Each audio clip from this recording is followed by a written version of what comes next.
विद्यार्थी मित्रांनो, आतापर्यंत आपण सिंपल मशीन्स या टॉपिकवरील जनरल मशीनच्या बाबतीतले प्रॉब्लेम्स पाहिले. आता आपण या व्हिडिओ लेक्चर अंतर्गत प्रॉब्लेम्स ऑन डिफरंट मशीन्स जसे की differential axle and wheel, worm and worm wheel, screw jack, single purchase crab आणि डबल परचेस क्रॅब अशा विविध मशीन्सवरील प्रॉब्लेम पाहणार आहोत. तर आपण हा पहिला प्रॉब्लेम घेऊयात, जो की डिफरन्शियल ॲक्सल अँड व्हील या मशीनच्या संदर्भातील आहे. तर इथं प्रॉब्लेममध्ये काय दिलेलं आहे पहा. A load of 1400 newton can be lifted by an effort of 40 newton in differential axle and wheel. The diameter of wheel is 40 cm and diameter of axles are 10 cm and 8 cm respectively. Find efficiency and effort lost in friction of the machine. विद्यार्थी मित्रांनो, इथं machine जे आहे ते differential axle and wheel असं आहे.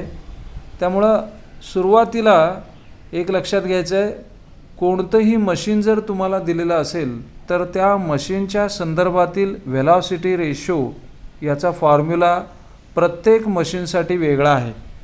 त्यामुळं इथं तुम्हाला डिफरन्शियल ॲक्सल अँड व्हील यासाठी व्हेलॉसिटी रेशोचा फॉर्म्युला माहीत असणं गरजेचं आहे. मग velocity ratio of differential axle and wheel याचा फॉर्म्युला काय आहे पहा. Velocity ratio VR is equal to 2 times capital D divided by D1 minus D2. तर याच्यामध्ये कॅपिटल D म्हणजे काय, तर कॅपिटल D म्हणजे diameter of effort wheel. Diameter of effort wheel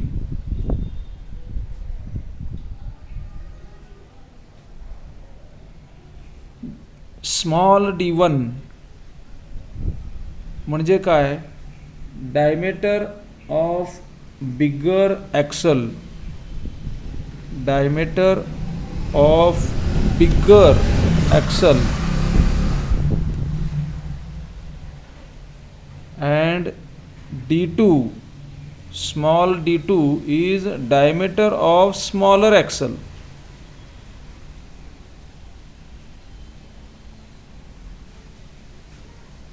तर हा फॉर्म्युला तुम्हाला पहिल्यांदा येणं आवश्यक आहे. प्रत्येक मशीनसाठी हा व्हेलॉसिटी रेशोचा फॉर्म्युला वेगळा असणार आहे. डिफरन्शियल ॲक्सल अँड व्हीलसाठी velocity ratio is equal to 2 times capital D divided by small d1 minus small d2.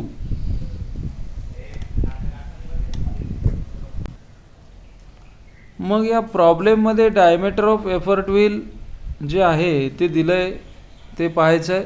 A load of 1400 newton can be lifted by an effort of 40 newton. आता लोडची value बघा, W दिलेला आहे. मग इथं मी काय करणार, W इज इक्वल टू लिहितो.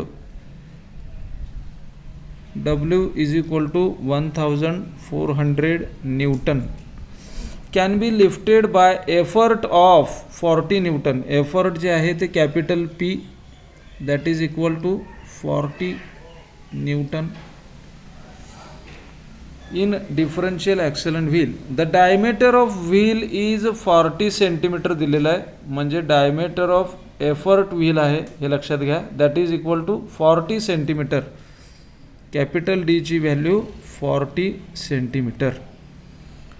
त्यानंतर diameter of axles are 10 centimetre and 8 centimetre. म्हणजे बिगर कोण आहे 10 सेंटीमीटर आहे, स्मॉलर कोण आहे 8 सेंटीमीटर आहे. स्मॉल D1 जो आहे तो 10 सेंटीमीटर आणि स्मॉल D2 जो आहे तो 8 सेंटीमीटर.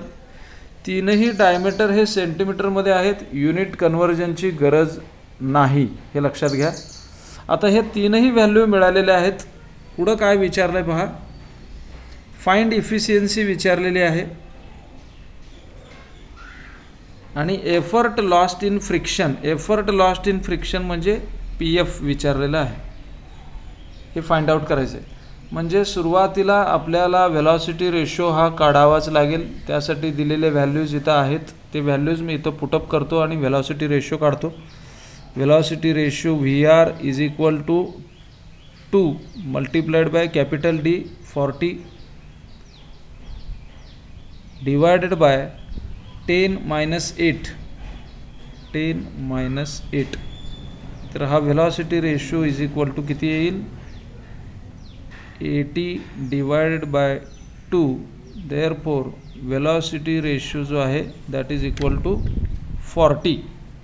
हा वेलॉसिटी रेशो किती आलेला आहे, 40 आलेला आहे. मग आता वेलॉसिटी रेशो फाइंड आउट केल्यानंतर आपल्याला काय करायचं आहे, find out efficiency of the machine. Efficiency of the machine calculate करण्यासाठी फॉर्म्युला आपल्याकडं आहे.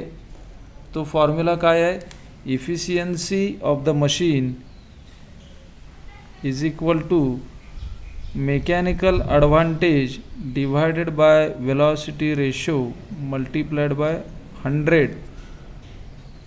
मग आपण मेकॅनिकल ॲडव्हांटेज म्हणजे W/P पुट करणार आहे. हा फॉर्म्युला वापरण्याऐवजी इफिशियन्सीचा आपण हा फॉर्म्युला वापरू शकतो, WP into velocity ratio multiplied by 100 वरतीच घ्यायचं आहे.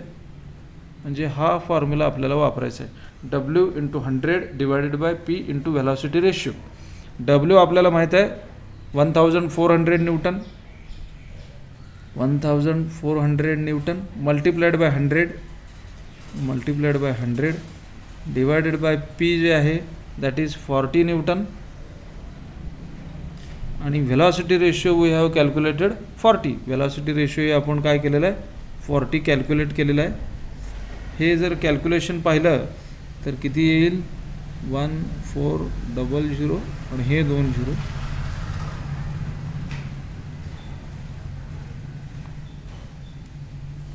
तर efficiency of the machine is equal to किती येईल बघा, कॅल्क्युलेशन केल्यानंतर ही वेलॉसिटी रेशो जे आहे ते येणार आहे 87.5 आणि तो कशात असणार आहे, पर्सेंटेजमध्ये असणार आहे. आणि ही इफिशियन्सी काय आहे पहा, इफिशियन्सी इज ग्रेटर दॅन 50. विद्यार्थी मित्रांनो, मशीन जे आहे ते डिफरन्शियल ॲक्सलंट व्हील आहे. डिफरन्शियल ॲक्सलंट व्हीलचा इफिशियन्सी जी आहे ती 50% जास्तच येत असते, कारण मशीन हे रिव्हर्सिबल आहे. Efficiency is greater than 50%, machine is reversible. आलेलं उत्तर हे आहे बरोबर आहे. का तर डिफरन्शियल ॲक्सलंट व्हील हे मशीन रिव्हर्सिबल आहे, त्याची इफिशियन्सी 50%पेक्षा जास्तच आली पाहिजे आणि इथं ती 87.5 आलेली आहे. म्हणजे आपण काढलेलं उत्तर हे बरोबर आहे. मग आता आपल्याला पुढं काय काढायचं आहे, PF काढायचं आहे. PF म्हणजे काय, PF म्हणजे effort lost in friction. Effort lost in फ्रिक्शनसाठी आपल्याला फॉर्म्युला आहे PF is equal to P minus PI. PF is equal to capital P minus PI. मग आता PF काढण्यासाठी आपल्याला PI ची व्हॅल्यू माहीत पाहिजे. P तर आपल्याला माहीत आहे, P is equal to 40 newton आहे. मग PI काय कसं काढणार आहे, तर PI साठी फॉर्म्युला दिलेला आहे, तो लक्षात ठेवायचा का बघा.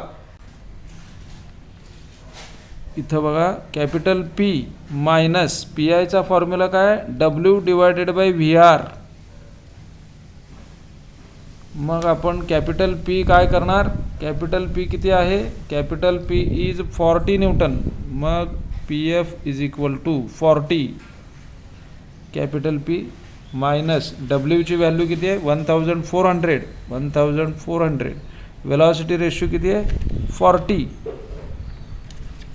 मग हे किती येणार, PF is equal to 40 minus 1400 divided by 40 जे आहे ते किती येईल, ते येईल 35. आणि पी एफची व्हॅल्यू किती येईल, P F is equal to 40 - 35 that is equal to 5 आणि हे कशामध्ये असणार आहे, न्यूटनमध्ये असणार आहे. This is the effort lost in friction.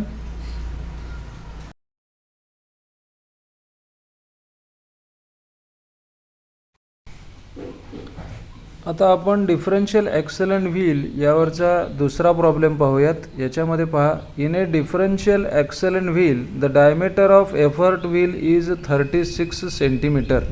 विद्यार्थी मित्रांनो, प्रॉब्लेम सॉल्व करत असताना पहिल्यांदा आपण काय पाहायचं आहे, एखाद्या मशीनचं नाव दिलेलं आहे का. इथं मशीनचं नाव दिलेलं आहे डिफरन्शियल ॲक्सेलरंट व्हील. हे डिफरन्शियल ॲक्सेलरंट व्हील हे मशीनचं नाव वाचल्याबरोबर आपल्याला काय लक्षात आलं पाहिजे की इथं velocity ratio of differential axle and wheel याचा फॉर्म्युला आपल्याला माहीत असणं आवश्यक आहे. तर तो फॉर्म्युला पहिल्यांदा लिहायचा की velocity ratio is equal to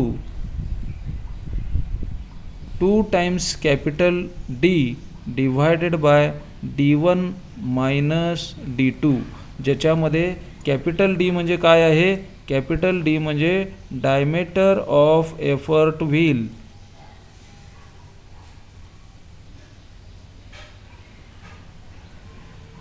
आणि स्मॉल D1 काय आहे, डायमीटर ऑफ बिगर ॲक्सल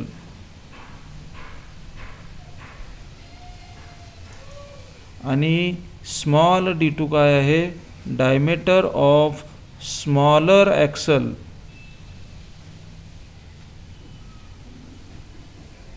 मग प्रॉब्लेम वाचत असताना डायमीटर ऑफ एफर्ट व्हील किती दिलं आहे ते बघायचं.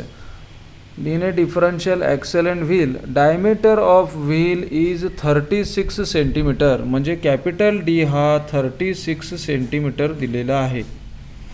त्यानंतर and that of axles, axles कोणते कोणते आहेत, आर 9 सेंटीमीटर अँड 6 सेंटीमीटर, म्हणजे बिगर कोण आहे, 9 आहे, तर बिगर ॲक्सल 9 सेंटीमीटर लिहायचा आणि स्मॉलर ॲक्सल हा 6 सेंटीमीटर लिहायचा, 6 सेंटीमीटर. हे तीनही व्हॅल्यूज ह्या सेंटीमीटरमध्ये दिलेले आहेत, त्यामुळे युनिट चेंज करण्याची कोणतीही आवश्यकता नाही. मग आता काय फाइंड आउट करायचं आहे, if the efficiency of the machine is 80%, म्हणजे इफिशियन्सी तुम्हाला दिलेली आहे, efficiency is equal to 80%.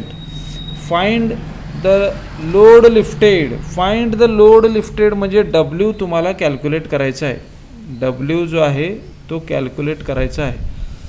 Find the load lifted with an effort of 100 newton. Effort किती आहे दिलेला आहे, 100 newton, capital P is equal to 100 newton. तर विद्यार्थी मित्रांनो, पहिल्यांदा आपल्याला वेलॉसिटी रेशो फाइंड आउट करावं लागेल. ते व्हॅल्यूज इथं दिलेले आहेत, ते व्हॅल्यूज मी इथं पुटअप करणार आणि वेलॉसिटी रेशो फाइंड आउट करणार. Velocity ratio is equal to 2 multiplied by capital D दिलेलं आहे 36 डिवायडेड बाय काय दिलेलं आहे, D1 जो आहे तो 9 मायनस D2 काय आहे 6. तर velocity ratio VR is equal to 72 divided by 3. तर हे कॅल्क्युलेशन किती येईल, velocity ratio VR is equal to 24. आता व्हेलॉसिटी रेशो तुम्हाला मिळालेला आहे आणि फाइंड आउट काय करायचं आहे, डब्ल्यू फाइंड आउट करायचं आहे. तर डब्ल्यू फाइंड आउट करायचं असेल तर आपल्याला इथं इफिशियन्सी दिलेली आहे. मग इफिशियन्सीचा फॉर्म्युला काय आहे, efficiency is equal to mechanical advantage divided by velocity ratio multiplied by 100. तर विद्यार्थी मित्रांनो, तुम्हाला मी सांगितलं आहे की व्हेलॉसिटी रेशोचा हा फॉर्म्युला, इफिशियन्सीचा हा फॉर्म्युला जो आहे तो आपण कसा वापरणार आहे, efficiency is equal to W into 100 divided by P into velocity ratio. तर हा फॉर्म्युल्यामध्ये आपल्याला काय काय व्हॅल्यू दिलेल्या आहेत पहा. इथं आपल्याला इफिशियन्सी दिलेली आहे, त्यानंतर डब्ल्यू जो आहे तो फाइंड आउट करायचा आहे, पी जो आहे तो दिलेला आहे 100 न्यूटन आणि व्हेलॉसिटी रेशो आता आपण कॅल्क्युलेट केलेला आहे. मग आपल्याला डब्ल्यू काढायचं आहे. मग डब्ल्यू काढण्यासाठी मी काय करतो पहा, हे पी आणि हा व्हेलॉसिटी रेशो हे इथं डिवायडेड बाय आहे, मी इकडं आणेन मल्टिप्लाइड बाय होईल. म्हणजे efficiency multiplied by P multiplied by velocity ratio is equal to, इकडं काय राहील, डब्ल्यू इंटू 100. W into 100. आता मला डब्ल्यू कॅल्क्युलेट करायचं आहे, त्यामुळं मी हे 100 जे आहे ते इकडं आणेन. हे काय होईल, डिवायडेड बाय होईल. म्हणजे efficiency into P into velocity ratio divided by जर केलं 100 तर काय होईल, कॅपिटल डब्ल्यू जो आपल्याला फाइंड आउट करायचा आहे. मग हे व्हॅल्यूज सगळे आपण काय करूयात, इथे पुटअप करूयात. इफिशियन्सी किती आहे, 80% आहे. इफिशियन्सी 80, पीची व्हॅल्यू जी आहे ती 100 आहे. व्हेलॉसिटी रेशो आपण कॅल्क्युलेट केला आहे 24 आहे. आणि इथं divided by 100 is equal to W. तर हे calculation 80 multiplied by 100 multiplied by 24, ही व्हॅल्यू किती येणार आहे, ही व्हॅल्यू येणार आहे 192,000 डिवायडेड बाय 100. 100चे हे 2 डिजिट्स 0 आणि हे 2 डिजिट जर गेले तर डब्ल्यूची व्हॅल्यू येणार आहे 1920 इज इक्वल टू डब्ल्यू. आणि हे डब्ल्यू कशामध्ये असणार आहे, न्यूटनमध्ये असणार आहे. कारण आपलं पीची व्हॅल्यू जी आहे ती न्यूटनमध्ये आहे. त्यामुळं डब्ल्यू जो आहे तो 1920 न्यूटन.